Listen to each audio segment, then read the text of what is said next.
Fórum Mídias de hoje, 30 de janeiro de 2025. O assunto não podia deixar de ser o espinhoso. Banco Central de Lula eleva juro em 1 ponto e Selic vai a 13,25%. O Poder 360, né, nós estamos vendo a reação que está hoje em todos os lugares em cima disso, o Banco Central do Lula, não é? Porque, pela primeira vez, todos os integrantes foram indicados pelo governo do presidente Lula, e mesmo assim houve esse aumento, o que está fazendo mais uma daquelas bateções de cabeça do governo, porque o presidente Lula, durante todo o mandato do Roberto Campos, acusou o Roberto Campos de jogar contra o país, de aumentar os juros, que não havia motivo para aumentar os juros. Agora, quando entra a equipe completa do governo, eles fazem o aumento dos juros. Isso daí é mais uma daquelas mancadas de discurso que acabam fazendo com que a pessoa perca a confiança no governo. Esse tipo de mancada, né?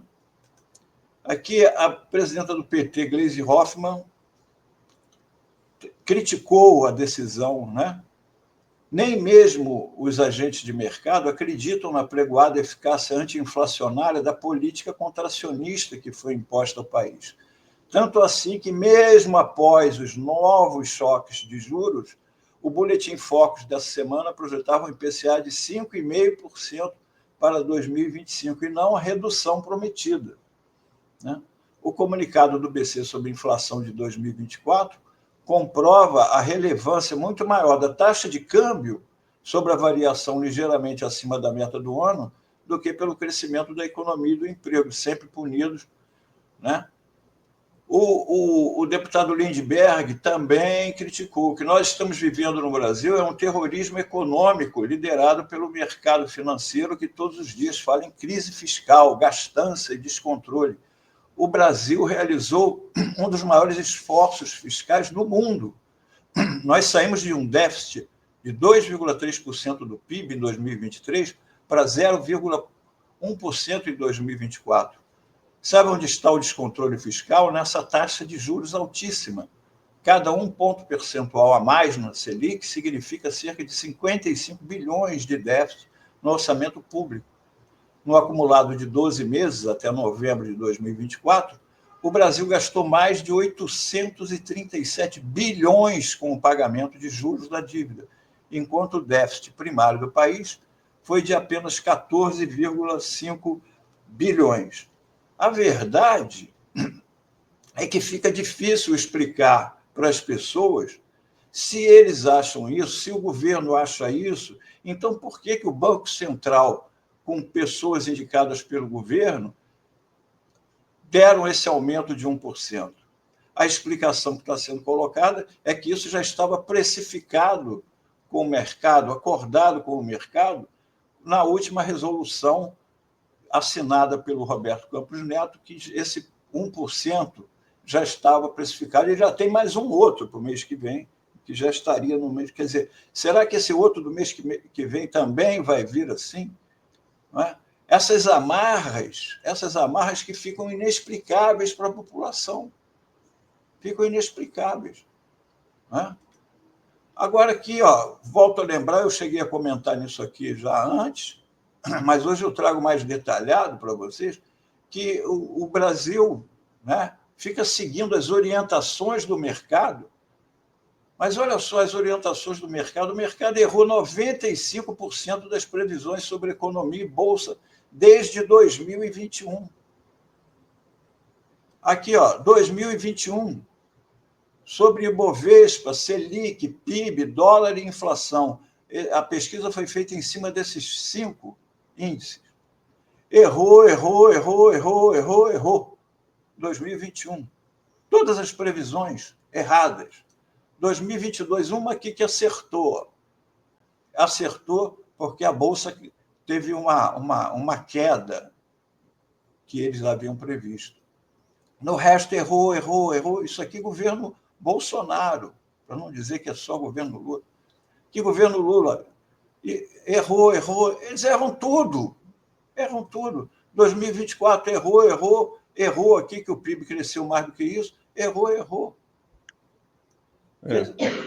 Porque, na verdade, Melo, não é previsão, é torcida, né? É torcida.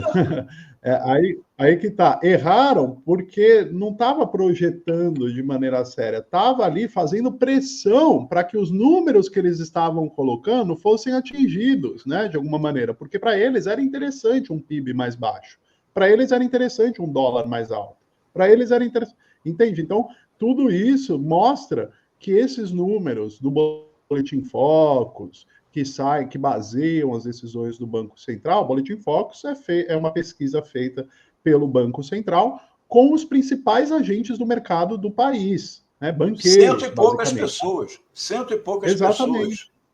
Exatamente. Então, assim, o que esperar, né, das projeções, das análises dessas pesquisas, né? Então, a gente constata que, na verdade, são números que o mercado torcia, fazia pressão para que fossem dessa maneira e não, na verdade, não estariam, na verdade, projetando nada, né? O PIB é um exemplo absurdo deles, né? Errou todas as projeções de PIB, né, Melo? Todas as projeções de PIB colocavam lá para baixo, e aí vem depois a mídia e fala, PIB surpreende, né? Como se o PIB fosse uma entidade viva, né? Como se o PIB fosse uma pessoa, né? Não foram as medidas econômicas do governo que contrariaram todo o mercado. Foi o PIB que sozinho surpreendeu, né, Melo? Pois é. Aí o que vem, né? O que vem disso do governo estando, né, determinado pelo mercado, mesmo com todas, como mostrou ali o Lindbergh, como os números mostram, nós pegamos um governo, o Bolsonaro destruiu o país. Os ministérios estavam sucateados, o Ministério da Cultura sucateado.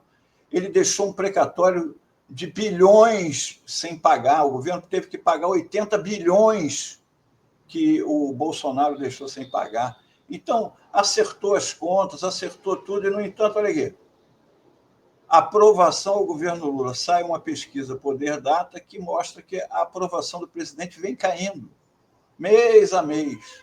E dessa vez está aqui, 51% desaprovam e apenas 42% aprovam o governo, com todas as melhorias que houve no país, do Bolsa Família, do voltar a pagamento, do aumento do salário mínimo, o menor índice de desemprego da história.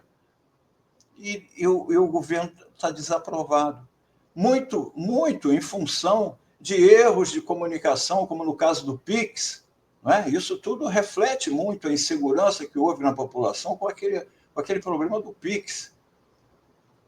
Também com aquele anúncio desastroso do Haddad, que para anunciar que ia mexer no BPC e no coisa, anunciou junto a medida do que ia livrar imposto de renda de R$5.000, pessoas que ganham acima de R$5.000, e aí depois as pessoas viram que o BPC iria valer, e o reajuste menor do salário mínimo iria valer imediatamente, mas os 5.000 só neste ano, valendo para o ano que vem, e mesmo assim dependia da aprovação do Congresso. Não é? Temos a inflação dos alimentos, que ainda não... Você já imaginou se o governo, em vez de ouvir o mercado, ouvisse a dona de casa lá no supermercado? Olha, o arroz está caro, precisamos ver isso. E o governo olhar isso e não os juros bancários. Não é? Isso aqui, quando eu vi esse número aqui, me lembrei de uma coisa. Isso aqui, em 2015, após vencer em cima do laço o Aécio em 2014, a presidenta Dilma chamou para o governo dela o Joaquim Levy, que ficou conhecido como mãos de tesoura, que chegou cortando tudo, cortou na educação, cortou na saúde, aumentou taxa de juros, fez o diabo a quatro. E o que aconteceu? A avaliação do governo, olha aqui, no final do ano passado, em 2014, né, um pouco menos de 2 meses da eleição, o governo tinha uma aprovação de 40%. Ela caiu fortemente em 2015, atingindo 12% em março, mês das maiores manifestações contra o governo, e oscilando entre 9% e 10% até o final deste ano, de 2015. Enquanto isso, a reprovação do governo chegou ao nível recorde de 70% em dezembro, ante 27% de dezembro do ano anterior. O cara conseguiu aumentar, evidentemente, foi um desastre completo. Foi um desastre completo e muito favoreceu o impeachment da presidenta em 2016. Isso aqui me lembrou também o Haddad, porque o Haddad não é o Levi, porque o Levi fez aquilo tudo e foi desastroso na economia. A inflação disparou e tudo. O Haddad não, a inflação está sob controle no país. Os números estão perfeitos na economia, assim como quando ele esteve à frente da Prefeitura de São Paulo. Aqui eram declarações públicas do Haddad e que o Estadão foi verificar se era verdade. O Haddad disse que a dívida da cidade de São Paulo com a União caiu, quando ele foi prefeito, de 80 bilhões para 30. E o Estadão verificou que sim, caiu para 29 bilhões na gestão do Haddad. O Haddad também disse que bateu recorde de investimento na Prefeitura de São Paulo, sendo o prefeito que mais investiu em 30 anos. O Estadão verificou e concluiu que é verdade, considerando os dados disponíveis no site do governo de São Paulo. Levantamento do Estadão verificou que a gestão de Fernando Haddad investiu cerca de 15,6 bilhões em valores nominais e 24 bilhões se considerar o reajuste da inflação. Ou seja, bateu recorde e, no entanto, perdeu a eleição para o Dória. Quem não se lembra? Perdeu a eleição para o Dória. De primeiro turno ainda, né? Pois é. Perdeu a eleição para o Dória. Então, é uma coisa que a gente tem que ver, a gente não pode ser, o ministro Haddad, ele tem que procurar uma solução para esse problema, porque não adianta ele manter a economia com os números bons e tudo, se a avaliação da população está em queda em relação ao presidente Lula. É verdade também que o presidente Lula sofreu um acidente, não pôde se comunicar. Agora ele vai poder sair e conversar com o povo, e aí, como eu já disse aqui, conversar com o povo não é apenas ele comunicar, mas ele ouvir. Ele vai começar a ouvir, e talvez devesse levar o Haddad junto, para o Haddad ouvir também o povo na rua, a dona de casa reclamando, porque o Haddad está ouvindo muito a Faria Lima. E a Faria Lima a gente já sabe o que tem para dizer, ele não precisa nem ouvir. Ele mesmo já sabe, porque ele é um estudioso, ele sabe o que eles têm para dizer. Então, isso aqui me lembrou de uma coisa que está muito na moda agora, né? Que é essa pessoa aqui, ó, esse sujeito feio aí, é o Ling Wangfeng, que é o boss lá do DeepSeek. Ele tinha aqueles problemas, ele não tinha o chip de última geração, ele não tinha as verbas que o pessoal lá nos Estados Unidos tinha para fazer o investimento, então eles usaram aquele material humano, o ser humano, procurar ações criativas, solucionar o problema de uma forma criativa, sair desse rame-rame de que o mercado quer isso, a gente tem que fazer, temos que seguir o ajuste fiscal, temos que seguir aquilo. Nós temos que buscar uma solução criativa, porque senão nós vamos fazer o que o Haddad fez na Prefeitura de São Paulo, entregar uma economia voando, com dinheiro em caixa, para um futuro de extrema-direita poder vir e destruir tudo de novo. Precisamos fazer política, não apenas economia, política, porque nós estamos perdendo, estamos bem na economia, mas mal na política. O governo está sendo mal avaliado e temos que consertar isso, buscar uma solução para isso. Talvez aproveitar a inspiração aí do chinês e buscar uma solução nossa, própria, para esse nó aí. É lógico que isso é problema do Haddad, ele tem que buscar essa solução aí. E ele tem cabeça para isso. Não pode ficar ouvindo só um lado do disco. Tem que virar o disco e ver o outro lado também. Exato. E isso, mais uma vez, passa pela comunicação também, né, Melo? Exatamente. Não adianta você ter um PIB acima do projetado, você entregar ali um índice de desemprego recorde, recorde eu digo de menor índice de desemprego dos últimos anos, se não souber comunicar isso de forma correta. E isso não é algo novo, isso foi justamente um problema da gestão Haddad na Prefeitura de São Paulo. Esse foi um dos motivos pelo qual ele não se reelegeu. Vocês se recordam da campanha da Faria Lima, dos moradores dos Jardins e tudo mais contra ciclofaixas, por exemplo, que foi uma quebra de paradigma em São Paulo, né? O Haddad foi alvo de ataques. O TCU chegou a bloquear, né, a execução das ciclofaixas, apontando suposta irregularidade ali nas contratações, e no fim das contas estava tudo certo. E o Haddad não conseguiu ganhar na narrativa, né? Porque passados todos esses anos, hoje todo mundo adora as ciclofaixas em São Paulo. Hoje todo mundo anda nas ciclofaixas em São Paulo. Tem congestionamento nas ciclofaixas em São Paulo. Hoje, quem não gosta da Paulista aberta, da Avenida Paulista aberta aos domingos, todo mundo vai, faz festa, faz manifestação. Até a extrema-direita, que não queria a Paulista aberta, usa a Paulista aberta agora no domingo para fazer manifestação. O Minhocão aberto, transformado quase que num parque nos finais de semana, todo mundo usufrui disso. Isso tudo foi feito na gestão Haddad e ele foi atacado justamente por isso tudo que as pessoas hoje estão usufruindo. Ou seja, não soube disputar ali na comunicação na época, e isso vem se repetindo agora com o Ministério da Fazenda e o governo Lula como um todo, né? Comunicação é urgente se pensar, né? Urgente e cada vez mais. É isso, a Ana já está de volta aqui para a gente caminhando para o nosso final. Tem Julinho ainda, né, Ana? Temos Julinho. Muito bom, Fórum Mides. Só um comentário, Melo. Você estava falando aí do DeepSeek, né, da inteligência artificial da China.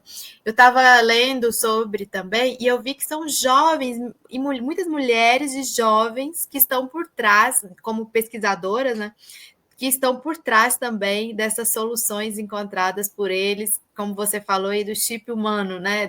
Usou seres humanos. E eu fiquei impressionada. As meninas de 29 anos, 20 e poucos anos, que estão por trás dessas pesquisas aí. Foi o que ele disse. Ele falou, como a gente não pode disputar em hardware, quer dizer, né, eles não tinham os chips mais poderosos, não tinham os computadores maiores, a maior capacidade nós investimos em softwares, em coisas mais leves, em programação, né? Pegamos cabeças arejadas, pensar diferente, é isso que está faltando, porque a economia vai bem, está tudo bem, então por que o governo está mal avaliado? Por causa de uns erros que dão, como aquele do PIX, como de botar a culpa toda no Campos Neto, quando agora o Banco Central vai lá. Não adianta querer explicar, gente, não adianta querer, tem que falar a verdade. Eu acho que se explicar a verdade para a população não é burra.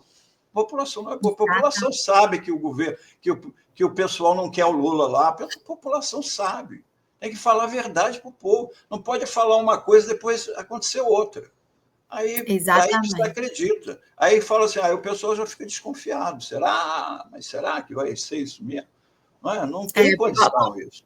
Como você falou, foi para a rede nacional, cadeia nacional, o ministro falou da questão da faixa de isenção, né, até R$5.000 no imposto de renda, aí depois não conseguiu ainda, nem sabe ainda quando vai conseguir pautar isso no Congresso. E agora... E foi o próprio Haddad que falou, não foi nem uma outra pessoa, uma fonte. Foi o Haddad, ele botou o prestígio dele de Haddad, ministro da Economia, falando, nós vamos fazer isso e vamos fazer isso. Ali tinha que ter falado, temos estudos para em 2025, ou seja, falar a verdade para a população. Porque a população sabe que tem um Lira na cola, tinha um Lira ali na cola, que não ia ser fácil. Tem que falar. A extrema-direita surfa, né? O que vai acontecer depois? E aí, o que vai acontecer depois? Se esse projeto da isenção do imposto de renda para quem ganha até 5 mil for para a Câmara, for pautado, aqueles mesmos que falam que o Haddad é taxador vão votar contra a isenção do imposto de renda. Como votaram E aí contra. é essa narrativa que fica, e fica por Como isso votaram... mesmo. O Haddad é taxador e o deputado de extrema-direita que vota contra a isenção, ele não. Quem é taxador é o Haddad. Né? Pois é, como eles votaram contra os impostos em cima de alimento, da cesta básica, eles votaram contra, a direita votou contra, tem que mostrar, o governo tem que falar, olha aqui, ó, eles ficam falando, nós fizemos isso e aqui, ó, os deputados, procurem ver quem são os deputados que votaram contra a diminuição, né, de impostos, ou a retirada de impostos dos alimentos da cesta básica, está lá a direita inteira lá, Nicolas Ferreira, todos esses que falam, estão lá. E o governo não comunica isso. Então, as pessoas acreditam que, no fundo, ali que não houve o aumento do PIX porque o Nicolas Ferreira denunciou. Não tinha aumento nenhum, não é? Não existia aquilo, portanto, não existiu e não existiria, então ele criou um fato e ainda ele solucionou o fato que era mentira, uma fake news. É isso mesmo, gente. Vamos seguir acompanhando aí através do Fórum Mídias, né? Os próximos desdobramentos. Vamos lá, vamos em frente. Comunicação necessária. Um abraço a todos, até amanhã. Tchau, tchau, até. Tchau.